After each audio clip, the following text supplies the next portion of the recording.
네, 증시는 지금 시장 전문가 퍼스트 프라임 리서치 손효로 팀장이 오늘 금요일 함께하죠. 어서 오세요. 안녕하십니까. 자, 그러면 김유정 아나운서가 앞에 이제 이슈 정해줬고 그다음에 이슈와 관련된 기업도 한번 얘기해 줄까요? 네, 오늘의 첫 번째 특징주 원전 해체 관련 종목들이 오르고 있는 가운데 비츠로테크 함께 알아보도록 하겠습니다. 이 방사성 제어 기기와 고압, 전압, 저압, 전력기기 기술을 보유하고 있는 이 회사인데요. 이 500조 원전 해체 시장의 포문이 열렸다라고 하면서 이 플라즈마 폐기물 처리 기업들이 지금 주목받고 있는 상황입니다. 비츠로테크만 오르는 것이 아니고요. 이 원일체NI, 우진엔텍, 오르비텍 같이 방사성 폐기물 처리 업체들이 함께 상승하고 있는데요. 현 시점에서 관련 기업들 어느 정도의 가치가 있는지 함께 점검해 보도록 하겠습니다.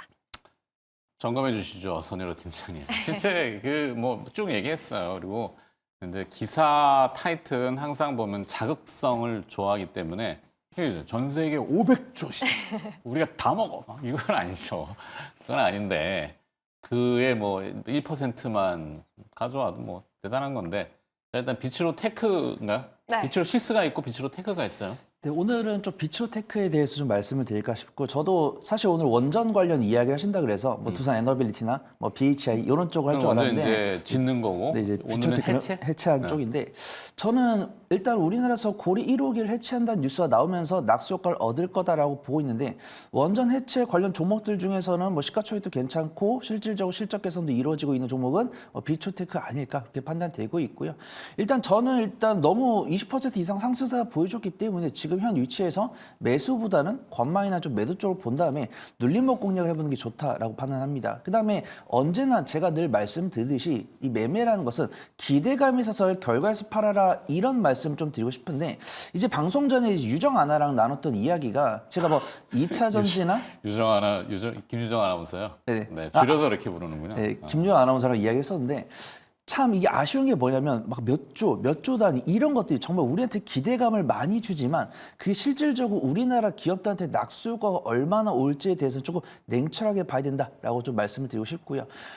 앞에서 앵커님께서 말씀하셨지만 뭐 한국, 뭐 일본, 스위스, 독일 이렇게 네 개국밖에 저도 방금 뉴스를 봤습니다. 아, 맞아요. 이 네, 네 독일을 개국밖에- 까먹었어요, 제가. 이 네 개국밖에 원전 해체 경험이 없지만 근데 미국이 산업용 대부분 원전은 다 해체했을 거고. 대부분 미국 했고, 미국도 이 50년, 70년이나 세월 동안 18기 정도밖에 안 했기 때문에 요거에 대한 기술은 조금 무궁무진하다라고 보고 있습니다. 근데 제가 그래도 실적을 좀 강하게 파봤던 섹터는 이제 반도체 2차 전지 같은 경우인데, 그다음 최근에 뭐 제약바이오도 좀 파고 있는데, 이런 500조란 시장이 일단 우리가 첫 번째로는 미국이나 독일이나 스위스 같은 이 원전 강국을 상대로 우리가 몇 퍼센트 따낼 수 있는지, 그다음에 따냈을 때는 뭐 현대건설이나 뭐 한국전력 이런 종목들이 중심 되겠지만 그 아랫단에 있는 종목들이 얼마나 가져갈지 이런 부분들을 보는데, 정말 보수적으로 뭐 500조 중에 뭐 우리가 10분의 1 가져간다, 뭐 10분의 1 중에서는 전방 기업이 절반 가져가고 절반은 뭐 아랫단에 있는 기업들이 가져간다, 이런 부분들을 감안했을 때는 저는 만약에 비츠로테크가 오늘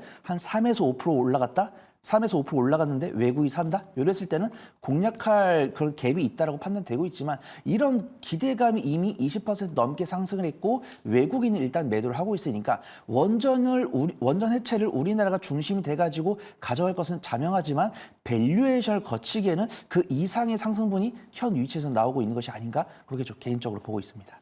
네, 무슨 말인지 알겠어요? 딴짓하고 있었죠. 코너 부제가 김유정 아나운서를 설득해라. 잘 설득을 해야죠.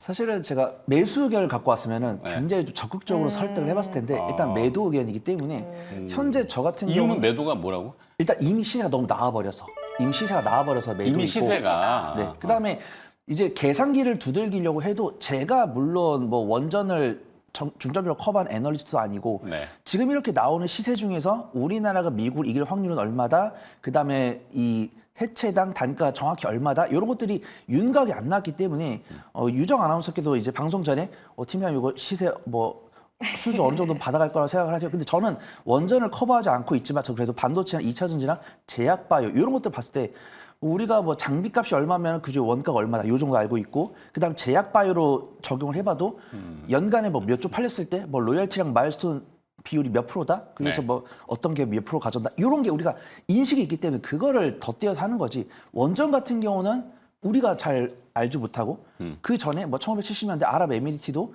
우리가 몇 조의 원전 계약을 했지만 계산기 두들겨 보니까 거의 원가에 있다. 이런 평가가 있기 때문에 우리나라가 정말 만약 기자분들께서 뭐 독일이나 일본, 스위스, 뭐 미국이 뭐 원전 가지고 뭐 방규정 낀다고 하는데 사실 우리나라가 한 수 위다. 이랬으면 우리가 많이 남겠다. 이렇게 판단하겠지만 그런 이야기도 없기 때문에 저는 그래도 흑자만 내주면 땡큐다라고 판단하고 있는데 그 이상의 시세가 나왔기 때문에 좀 매매 관점으로 보는 게 맞지 않을까. 그런 결론을 내고 있습니다. 네.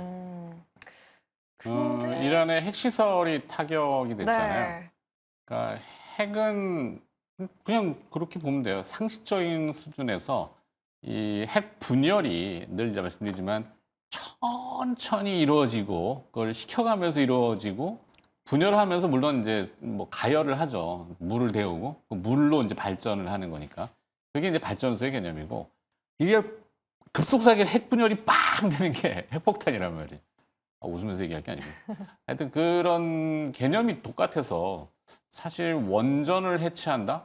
극단적이라면은 벙커버스터로 저렇게 툭 떨어뜨리면 돼요. 충격이 너무 크니까. 그렇죠. 근데 그렇게 네. 할 수 없으니까 사실 전 세계 글로벌 500조 원이라는데 500조 원을 대부분 차지하려면은 극단적이라면은 방사능 폐기물 우리가 다 처리해 줄게. 우리로 갖고 와. 할 수 있어요. 어디다 처리해 그거를 못 하지. 그리고 뭐 안전하다고 하지만 지역적으로는 지금 그 방사능 폐기물 처리장에 들어선다 그러면 난리 날 겁니다. 아마 막 피켓 들고 시위하고 뭐 이렇게 될 거라서 녹록치는 않은 작업이라는 거 하지만 해야 되는 또 작업이라는 거 그냥 고리 원전을 그냥 막 그 미국인데 일본의 후쿠시마처럼 지금 막 콘크리트로 막 싹 부어가지고 막 덮어버린다고 될 일은 아니에요. 그게 계속 녹는다니까 조금씩.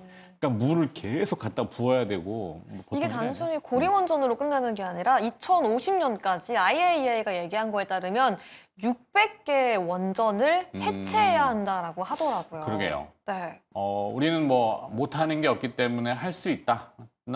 저는 이렇게 보고 믿어봐야죠, 뭐. 네. 저도 믿고는 있는데 근데 매도라며. 제가 이제 믿으면 등수를 매수를 해야 되는 거예요. 저는 제 사견으로 등수를 먹일 수 있는데 일단 조선이랑 방산 같은 경우는 저뿐만 아니라 다른 저명 애널리스트 분들께도 등수를 내주셨는데 저 같은 경우는 우리나라의 원전 기술이 몇 등인지 가만 봤을 때는 뭐 미국이랑 독일이랑 일본이 있고 뭐 스위스랑 좀 비빌 수 있다 그렇게 평가를 하고 있는데 이게 원전 같은 경우도 가동을 해가지고 재사용을 하기 위해서 분해를 하는 경우도 있고 아예 안 쓰기 위해서 분해를 하는 부분들인데 저도 보니까 이제 경상도 지역에 이제 원전이 한 8개 정도 그다음에 전라도 지역에 한 4개 정도 있고 미국 같은 경우도 이제 뭐 수십 개 있는데 그중 18개 그다음 전 세계적으로 600개가 이제 한 40년 50년 정도 쓰고 뭐 재가동을 하든지 아예 안 쓰든지 할 때는 뭐 몇 개 필요하다. 근데 저도 앵커님 생각대로 이걸 해체하겠다 했을 때 그 지역 분들이 반발할 거고 그럼 이 폐기물을 어디다 묻을 건지 이런 부분들도 제가 님비란 단어를 가끔 말씀드렸는데 어떤 환경 단체들이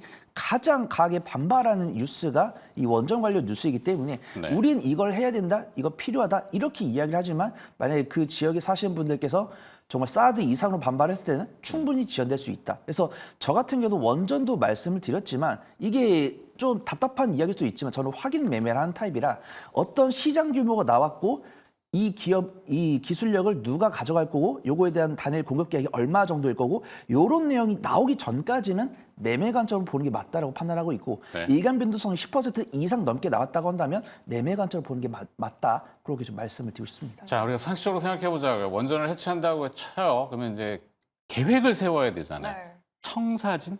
뭔가 이거부터 해서 이런 단계로 어떤 시간 스케줄과 뭐 이렇게 해야 되잖아요. 그런 거를 누가 할까? 오. 네, 이런 거 고민이지만 네. 한미글로벌? 한미글로벌은 어떤 사업을 하고 있는 회사죠? 한미글로벌은 원래 감리, 뭐 설계 감리, 네. 이런 것들이죠. 근데 뭐 충분히 그런 것도 가능하지 않을까 싶고, 아예 저의 상상이에요. 그다음에 이제 네. 방사능 폐기물을 사실 이게 지구에 묻기 힘들면 우주로 보내면 됩니다. 우주는 넓은 쓰레기장? 고체항공주까지 함께 봐야 될까요? 그건 모르겠어요. 그거는 모르겠는데 그런 고민도 아마 나중에 이제 왜 우리 쓰레기 매립지를 한때 난지도 지금은 거기 공원화 시켰잖아요. 뭐죠? 스카이 하늘 그 하늘공원. 네. 하늘공원. 그런데도 아직 이 강서 쪽으로 가면 냄새 여풍이 이렇게 오긴 해요. 근데 하여튼 제한된 땅 안에서 뭔가 처리하기 힘들면은 그냥 위로 보내면 되죠. 근데 그 말인즉슨 2050년 그 이후 우주에 쏘는 기술이 개발되기 전까지 네. 원전 해체 관련된 내용들은 끊임없이 나올 수밖에 없다라는 말에 또 다른 의미일 수도 있을 것 같아요. 네. 해체한다고 몇 년 뚝딱 하는 게 아니라 굉장히 오래 걸려요. 한 네. 12년 이상이 걸린다고 맞아요. 하더라고요. 자, 그래서 저는 너무 가벼운 테마가 아니라면 어차피 지금까지 실적이 거의 안 찍혀 있었는데 네. 기대감이 막 들어오고 있는 시점의 초입이잖아요. 네.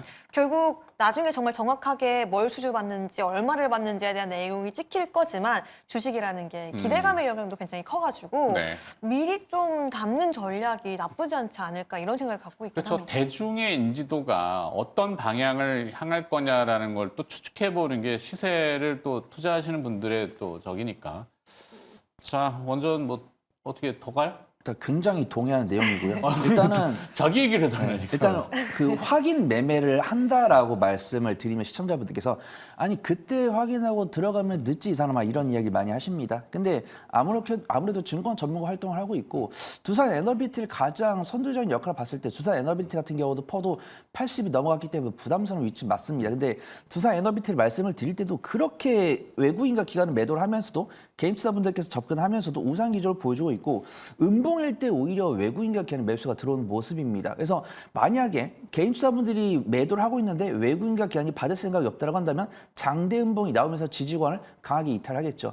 근데 다행히도 5일선이랑 11선을 일봉이 이탈하는 것은 부지기수입니다. 투자하시면서 굉장히 많이 볼 수 있는 상황이고 투심이 정말 꺾였다라고 볼 때는 21선이나 뭐 61선 이탈했을 때 그때를 볼 수 있는데 5일선과 11선을 이탈하지도 않은 상황 속에서도 개인 투자분들 매도가 나오고 있는데 외국인과 기관의 매수는 들어왔기 때문에 원전을 버릴 필요는 없다라고 판단합니다. 근데 제가 말씀드릴 리스크 요인은 그거죠.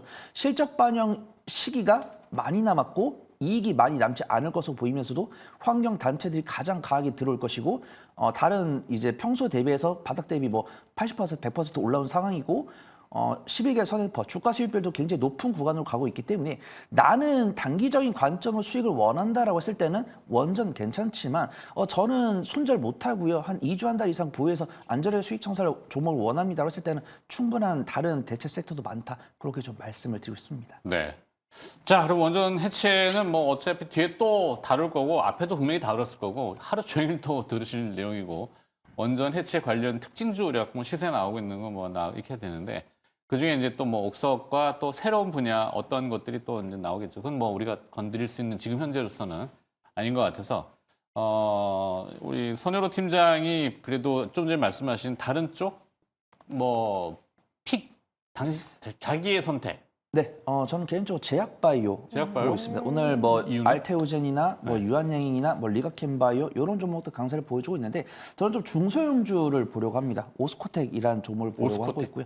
오늘 뉴욕 증시에서 이제 앵커님께서 미국의 10년물 장기국채 금리 선물도 우하향 기조를 보여주고 있다라고 말씀하셔가지고 그러나 이제 미국의 향후 기준금리를 대변하고 있는 지표다라고 보고 있고 오늘 이제 제롬 파월 연준이 사실은 저도 공부할 때는 2023년 전까지는 굉장히 비둘기적인 분이다라고 알고 있었는데 이제 매파적인 행보를 많이 보여주고 있고 그다음에 이제 트럼프 대통령과 갈등이 있으면서 트럼프 대통령이 과연 제롬 파월 연준장을 조기에 교체할 수 있을까 이런 생각이 들고 있지만 일단 시장에서는 제롬 파월 연준장 후임자가 좀 빨리 오면서 기준금리 인하감이 올 수 있다라고 보고 있고 그다음에 바이오 USA가 지나갔는데 굉장히 좀 뜨뜻미지근한 속에서 이제 외국인과 기관 좀 제약바이오를 사고 있다. 그다음에 제약바이오 관련 종목들을 잘 보시면 대부분 바스커 하단부에서 외국인과 기관이 점진적으로 매수를 하고 있습니다. 그럼 그 제약바이오 중에서 안정적 실적이 나올 수 있는 종목이 무엇이 있을까라고 한다면 저는 뭐 알테오젠이나 뭐 삼성바이오스, 뭐 유한양행 이런 쪽을 보고 있고요. 근데 그런 종목들 시가총액이 막 몇 주 단위가 넘어가고 있기 때문에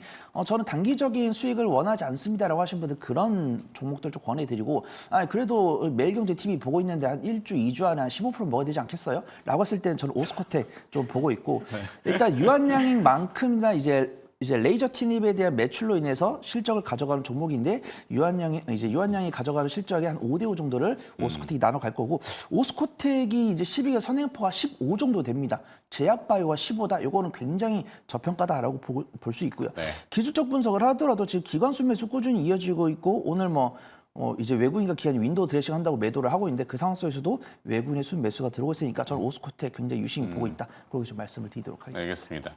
손여로 팀장의 색채는 약간 뭐 대형마트의 시식 코너에 와 있는 느낌? 잡숴봐. 아니 사실 저도 드실 거예요? 제약바이오에 대한 관심이 굉장히 크고 네. 좀 빨리 상승이 나와야 되는데 그러니까 많은 조급할 분들이 필요 없고. 네. 그런 생각을 이 대선 직후부터 했을 것 같아요. 음. 모든 섹터들, 모든 테마들이 다 나오는데 왜 우리 바이오만 안 오를까? 왜 우리 바이오만 정책이 안 나올까? 요즘 이슈가 되는 거는 오가노이드. 그렇죠. 네. 그 부분이 있기 때문에 뭐 사실 오스코텍하고 직접 연관성이 있는데 저도 잘 몰라요. 뭐 궁금한 거.